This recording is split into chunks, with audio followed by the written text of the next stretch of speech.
네, 4단원 4-1단원의 마지막 내용입니다. 4-1단원의 공사 마지막 내용을 보도록 하겠습니다.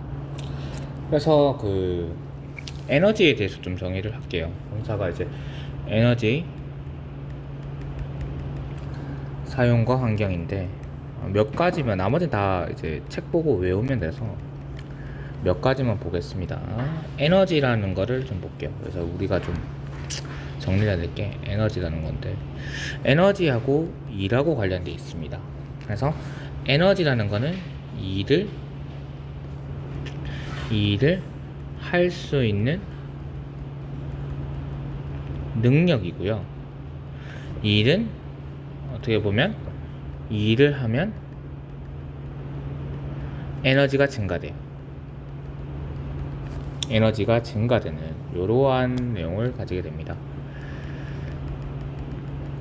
무슨 뜻이냐면 에너지를 소모한 만큼 우리가 일을 하게 되는 에너지 소모해서 일을 이제 늘리는데, 마찬가지로 먹는 일을 하게 되면 에너지가 증가돼요. 그래서 일을 주게 되면 에너지가 그러니까 일을 준다는 거는 일이 감소한다는 거죠. 일이 증가되면 일이 감소하면 에너지가 증가되는 이러한 어떤 메커니즘을 가져요.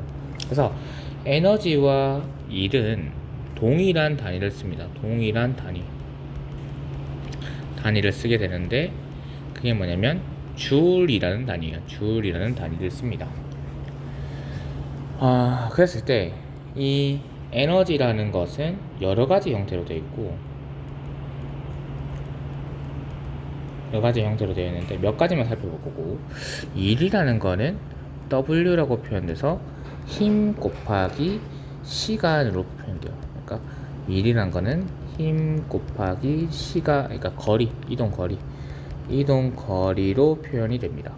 그래서 뭐냐면 어떠한 물체가 이렇게 있을 때 여기에 힘을 이렇게 F를 주게 되면, 얘도 마찬가지 벡터기 때문에 수평 수직 나누는데, 여기서 요만큼 델타 S만큼 이동했어요. 그랬을 때 이거에 대한 일은 W는 F 곱하기 델타 S라고 이렇게 표현한다는 겁니다. 됐죠? 그리고 에너지라는 건 여러 가지 형태가 있다고 얘기했는데, 몇 가지만 보면 첫 번째 알아야 될 게 역학적 에너지예요. 역학적 에너지는 운동과 관련돼 있습니다. 즉 운동하고 있다는 건 결국 속도를 가지고 있다 되죠. 요게 되죠. 그래서 두 가지 나눕니다. 진짜 운동하고 있는 운동 상태의 에너지, 그래서 운동 에너지가 있고요. 그 다음에 운동으로 바뀔 수 있는 에너지, 즉 포텐셜 에너지가 있어요.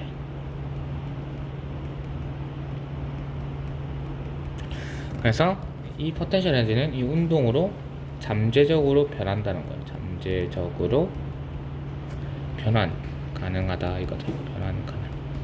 그래서 이렇게 역학적 에너지를 나누게 됩니다. 그래서 운동 에너지는 2분의 1의 mv의 제곱이라는 식을 쓰고요.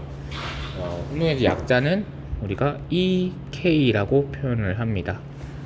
포텐셜 에너지는 두 가지로 나눠지는데,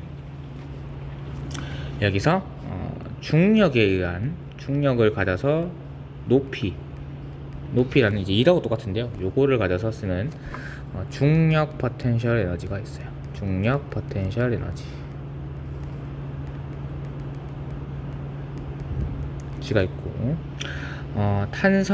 탄성에 의해서 용수철에 따라서 어떻게 얻게 되는 탄성 포텐셜 에너지가 있습니다.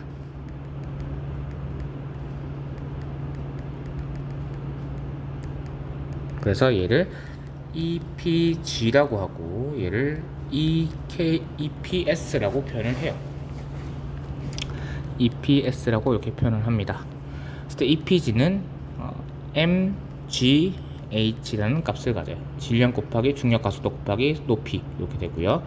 얘는 2분의 1 kx의 제곱이라는 식을 가지게 되는데, 이때 k는 용수철마다의 탄성 정도를 나타내는 탄성 계수고요. x는 용수철의 변형된 정도예요. 얘는 변형거리, 거리를 의미합니다.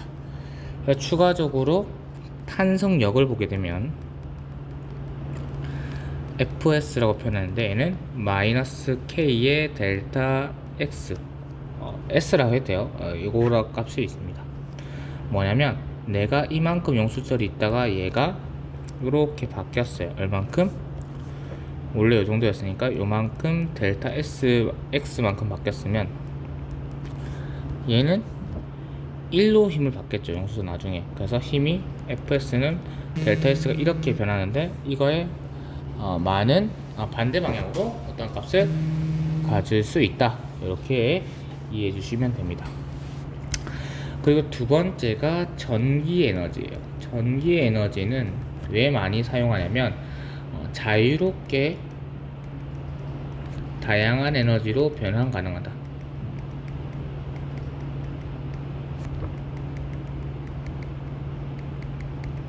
가능하고요.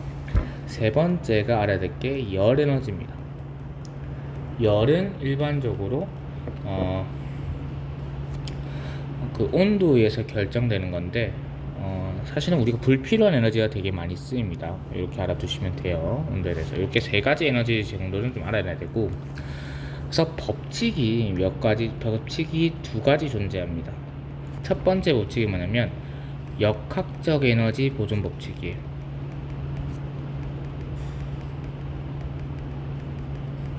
운동 상태잖아요. 운동 상태, 즉 운동을 방해하는 요소가 없다. 운동을 방해하는 요소가 없을 때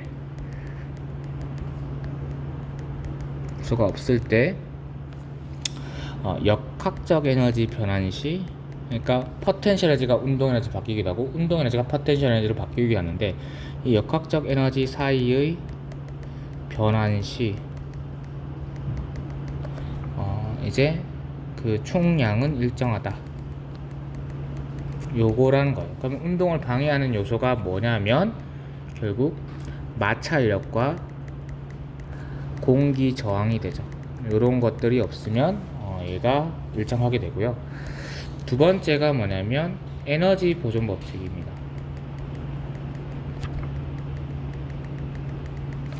뭐냐면 어떠한 A라는 에너지에서 B라는 에너지로 변할 때 얘가 100% 변환되진 않고 어떤 불필요한 에너지인 C라는 것도 합쳐져서 얘기할 때 A와 B 플러스 C의 값은 일정하다, 이 얘기거든요. 지금 뭐냐면 에너지 변환 시 총량은 일정합니다. 역학적 에너지는 운동을 방해하는 요소가 없을 때만 성립하는 거고, 얘는 무조건 성립하는 법칙이에요. 이렇게 두 가지를 알아두시면 되고, 그래서 요거 두 개에 대해서 에너지 전환은 나머지 그냥 그림 보시면 되고요. 그 다음에 알아야 될 게 에너지 효율이에요. 효율이라는 것은 내가 얼만큼 어떤 걸 써서, 즉 어떤 거를 공급해서 내가 원하는 바, 어떤 거를 소비하는데 얼만큼 쓴 비율을 뜻하거든요. 그래서 이렇게 표현합니다. 뭐냐면 결국 이러한 것들이, 자 그림을 그릴게요. 이렇게 있을 때 내가 여기로 공급을 Q1만큼 했을 때 여기서 내가 소비하고자 하는 어떠한 일로 할 거예요. W로 했을 때 얘가 이렇게 나온다는 거죠. W만 되는 게 아니라 이제 그냥 아웃되는 에너지, 불필요한 에너지 나가는 거, 그래서 Q2라고 하는 거예요. 이랬을 때 이 소비는 얘가 되고 공급은 얘가 되잖아요. 그래서 Q1분의 W 곱하기 100이라는 효율이 있는데, 결국 얘에서 이 에너지 보존 법칙을 가지고 오면 결국 Q1 이꼴 W 플러스 Q2라는 식이 되니까 결국 W 이꼴 Q1 마이너스 Q2라는 식을 가지게 되고, 요거를 집어넣게 되면 Q1분의 Q1 마이너스 Q2 곱하기 100이라는 효율식을 얻게 됩니다. 그래서 우리가 에너지를 절약해야 되는 거는 이유는 무엇이냐 하면은 Q2의 소모를 불필요한 에너지 Q2의 소모를 막을 수 없기 때문에 그래요. 네, 그렇습니다. 결국 우리가 W로 다 전환이 안 되기 때문에 이 계속 불필요한 에너지를 계속 전환할 때 나오기 때문에 얘는 재사용이 안 되거든요. 그래서 얘를 막을 수 없기 때문에 우리가 에너지를 절약해야 되는 거다. 그까지만 아시면 됩니다. 그래서 자동차를 따지면 예를 들어 자동차에서 연료를 공급하는 게 연료 공급이 Q1이 될 거고, 여기서 전기랑 그리고 구동력 있죠. 구동력을 가지는 게 W가 될 거고, 나머지가 다 Q2가 될 거예요. 그러면 이제 요걸 가지고 이제 효율식을 구할 수 있겠죠. 그렇게 생각하시면 될 것 같습니다. 이 정도만 아시면 되고 나머지는 다 암기라서 이 정도만 필기를 하시고 정리를 하시면 되겠네요. 네, 이렇게 간단하게 수업 마치겠습니다.